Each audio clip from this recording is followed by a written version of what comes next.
नमस्कार, स्वागत है आपका एमपी तक पर। मैं हूं रवीश पाल सिंह।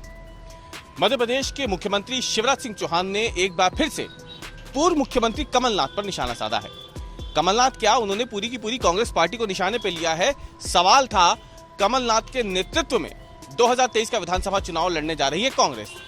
दरअसल हाल ही में कमलनाथ के घर पर जो उनका अधिकृत निवास है, वहां पर एक बैठक आयोजित की गई थी। मध्य प्रदेश कांग्रेस के सभी जो वरिष्ठ पदाधिकारी हैं, कमलनाथ सरकार में रहे जो मंत्री हैं, पूर्व मंत्री अब जो हो गए हैं, उनको बुलाया गया था। कई जिलाध्यक्षों को बुलाया गया था। और इस बैठक में क्या रणनीति रहेगी 2023 के विधानसभा चुनाव से पहले, कैसे भारतीय जनता पार्टी की सरकार को घेरना है, कौन कौन से मुद्दे उठाने हैं जिनके आधार पर भाजपा सरकार को घेरा जाएगा। इसी बैठक में सभी नेताओं ने ये आश्वासन दिया कमलनाथ को कि वो उनके ही नेतृत्व में 2023 का विधानसभा चुनाव लड़ना चाहते हैं। यानी पूरी की पूरी कांग्रेस पार्टी एक तरीके से अनधिकृत रूप से ये स्पष्ट कर चुकी है कि 2023 का विधानसभा चुनाव कमलनाथ के नेतृत्व में ही लड़ा जाएगा। इस बैठक में दिग्विजय सिंह भी थे, अरुण यादव थे, अजय सिंह थे, तमाम बड़े नेता कांग्रेस के इसमें शामिल हुए थे। सुरेश पचौरी भी इसी बैठक में थे।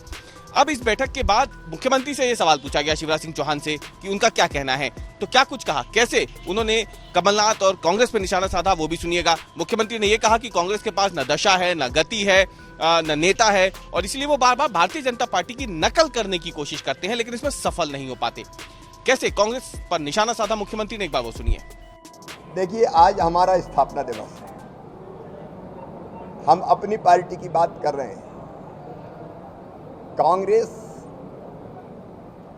अंतर विरोधों से जूझ रही है। ना दिशा है, ना गति है, ना नेता है, ना नीति है, ना नेतृत्व है। कई बार वो नकल करने की कोशिश करते हैं भारतीय जनता पार्टी की, तो उनके अंदर से ही विरोध के स्वर उठते हैं।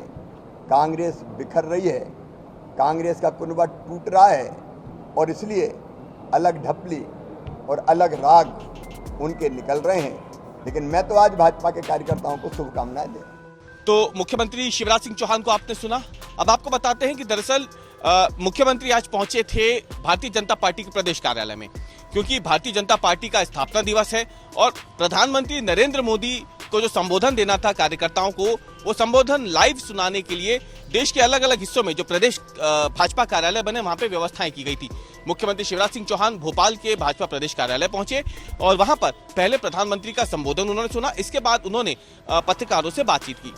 मुख्यमंत्री ने कहा कि किस तरीके से भारतीय जनता पार्टी की यात्रा अब तक रही है। भारतीय जनता पार्टी का जनसंघ से फिर उदय होकर के भाजपा बनना और उसके बाद उसकी विकास यात्रा का इस तरीके से लगातार आगे बढ़ना, उस पर उन्होंने एक ब्लॉग भी लिखा है। इस पूरी यात्रा में, भारतीय जनता पार्टी यात्रा में कौन कौन से बड़े नेताओं का योगदान रहा है, कैसे प्रधानमंत्री नरेंद्र मोदी के आने के बाद भारतीय जनता पार्टी देश के बड़े हिस्से पे अपनी सरकार बनाने में सफल रही है, ये तमाम बातें मुख्यमंत्री ने की। लेकिन इसी दौरान जब उनसे कांग्रेस के प्रदर्शन पर सवाल पूछा गया, तो उन्होंने यही कहा कि आज भारतीय जनता पार्टी का स्थापना दिवस है। भाजपा के बारे में बात की जाए तो उनके पास कहने को बहुत कुछ है, लेकिन अगर बात कांग्रेस की जाए तो कांग्रेस की हालत एकदम बद से बदतर होती जा रही है। ये आरोप शिवराज सिंह चौहान ने लगाया। लेकिन इसके साथ ही उन्होंने ये भी साफ कर दिया कि किस तरीके से कांग्रेस भले ही लाख कोशिश कर ले, लेकिन मध्य प्रदेश में अपनी जड़ें नहीं जमा पाएगी।